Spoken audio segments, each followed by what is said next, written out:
Whilst reading, you have so many different book tropes, and I want to talk about some of my favorites. First up, we have to talk about enemies to lovers, but I'm talking about like true enemies to lovers, where they quite literally hate each other and will do anything to destroy each other and then start to fall for each other. Not like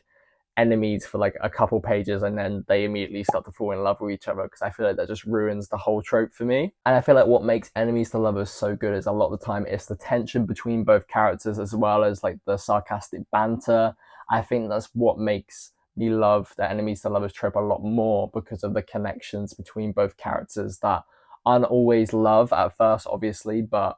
the way they're written, it makes you want to learn more about the characters and it makes them so much more interesting than what it would be normally. Another trope that I love is definitely fake dating. I feel like this is one that when it's done well, it is done so well. The main things about fake dating that makes it so easy to love is a lot of the forced proximity elements, from where the characters are both really just trying to fake it till they make it, but in from that, it ends up leading to them starting to fall for each other. And also, I feel like fake dating, the connection kind of feels stronger because they're starting off from this place where they are just doing it for the sake of it and not for any connection or anything. And then as they start to get to know each other more and this like fake dating kind of just evolves, that's kind of when the true relationship comes out, and it kind of makes it feel a lot more stronger in my opinion. And I think that's why I do quite love the fake dating trope. Also, I think it just makes for some really funny scenes between two characters and in a lot of romance books, and I definitely think it's one that I will always enjoy reading. And next up is second chance romance, which